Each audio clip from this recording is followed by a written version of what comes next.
తో అధికార ప్రాబల్యం కోసం తన ఓట్ల కోసం నిరుద్యోగులకు ఒక గాలాన్ని వేశాడు.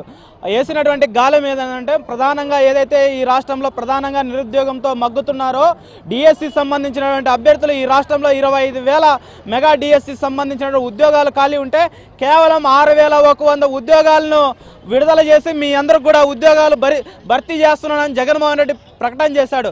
దీన్ని తీవ్రంగా డిఎస్సి అభ్యర్థులు దాంతోపాటు ఎస్ఎఫ్ఐ విద్యార్థి సంఘంగా ఖండిస్తున్నాం. ఏదైతే 25,000 ఉద్యోగాలు ఖాళీ ఉన్నాయో నువ్వు ప్రతిపక్షంలో ఉన్నటువంటి రాష్ట్ర వ్యాప్తంగా పాదయాత్ర చేసే సందర్భంలో ఏదైతే చెప్పావో దాన్ని నువ్వు మాట నిలుపుకోలేక మాట తప్పును మడమ తిప్పును అని చెప్పి ఈరోజు 6,500 ఉద్యోగాలు 6,100 ఉద్యోగాలు ఇచ్చి నువ్వు ఓట్లు వేయించుకునేటువంటి ప్రయత్నం చేస్తున్నాం.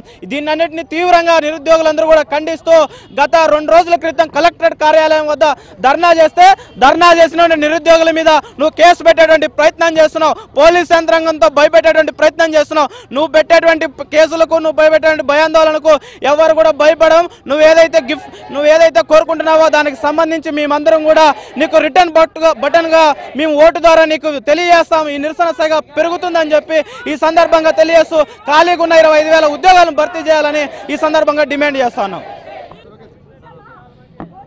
ఈరోజు అనంతపురం జిల్లా కలెక్టరేట్ ఎదురుగా కుర్చీలు వేసుకొని చదువుకుంటూ